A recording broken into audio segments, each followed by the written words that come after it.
আসসালামু আলাইকুম। দুদিন আগে আমি একটি ভিডিও তৈরি করেছিলাম ময়মনসিংহের এমু সাব্বিরকে নিয়ে। একজন কনটেন্ট ক্রিয়েটর এমু সাব্বির। ও মেয়ে সেজে ভিডিও করত। আর খালকে আমার ভিডিও তৈরি করার পর খালকে ও এসে এলাকার মৌলবীদের কাছে, আলেম সমাজের কাছে তওবা করে, একজন মুফতির কাছে তওবা করে লিখিত দিয়েছে যে আর সে কখনো মেয়ে সেজে ভিডিও করবে না। যে ভিডিওগুলো সমাজে খারাপ প্রভাব পড়ে এরকম ভিডিও সে তৈরি করবে না। আমি জানি না ইন ফিউচার সে কি করবে, তার কথার মধ্যে থাকতে পারবে নাকি তার কথা বরখেলাপ করবে এটা আমি জানি না। বাট এ পর্যন্ত যা হয়েছে তাতে আসলেই ভালো লাগতেছে যে এরকম একজন কন্টেন্ট ক্রিয়েটর সঠিক পথে প্রবাহিত হইতেছে। ইনশাল্লাহ এই মুক্তাগাছা আলেম সমাজের প্রতি কৃতজ্ঞতা এবং আপনাদের প্রতি ধন্যবাদ জানাই যে এরকম একটি কাজ আপনারা করতে পেরেছেন।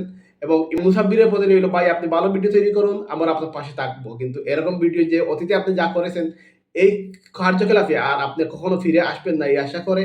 আর আপনারা এই ভিডিওটি দেখতে চাইলে তার তওবা করার ভিডিওটি আমি আমার ভিডিওর সাথে এড করে দিতেছি, দেখে নেবেন। সবাই ভালো থাকবেন। আল্লাহ হাফিজ। আসসালামু আলাইকুম। আমি মোহাম্মদ ফাতিল হোসেন, বাসা মুক্তাগাছা। বাবা আজাহার আলী, মা শাহেদা বেগম। এই মর্মে আমি জানাই যে আমি বিগত সালগুলোতে কিছু ইসলাম বিরোধী কর্মকাণ্ডে লিপ্ত হয়ে অনেক কন্টেন্ট বা ভিডিও করেছি। আমি পুরুষ হয়ে মেয়ে এসেছে অনেক ভিডিও করেছি যা যা আমার প্রিয় শহর মুক্তাগাছা ভাবমূর্তি নষ্ট করেছে। এর জন্য আমি দুঃখিত। মুক্তাগাছা নিচ্ছক্ষণ ও হলি ব্যক্তিদের সামনে আমি প্রতিশ্রুতি দিচ্ছি যে আমি আর মেয়ে এসে যে ইসলামের সমাজ বিরোধী কোনো কাজ বা ভিডিও করবো না। আমার পূর্বে যত ভিডিও আছে আমি সবগুলো করে নিই। এবং আপনাদের কাছে আমার অনুরোধ, আমার পূর্বে কোনো ভিডিও আপলোড করি কেউ ছাত্র সমাজে এবং ওলামায়ে কেরামের মাঝে বিভ্রান্তি সৃষ্টি করবে না।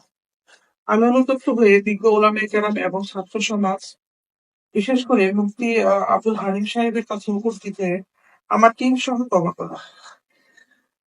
আল্লাহ তাআলা আমার কবুল করে। আমিন। ধন্যবাদ। আচ্ছা, সুন্দর আমি একটু কথা বলছি। তোমার এই যে কথাগুলো বললাম, তোমাদের ক্লোজ ক্যাপ করার জন্য, ইনফর্ম করার জন্য কি আছেন একটা, আমার মনে হয় কি দিয়া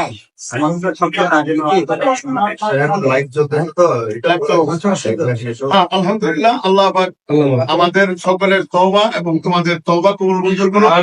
এবং আমি সকল মুক্তাগাছাবাসী ভাই বোন এবং বাহিরে যারা আছেন ওনাদের মঙ্গল কামনা করছি এবং ওনাদের প্রতিশ্রুতি অনুযায়ী ওনাদের ভিডিও গুলো আপনারা ডিলিট করবেন।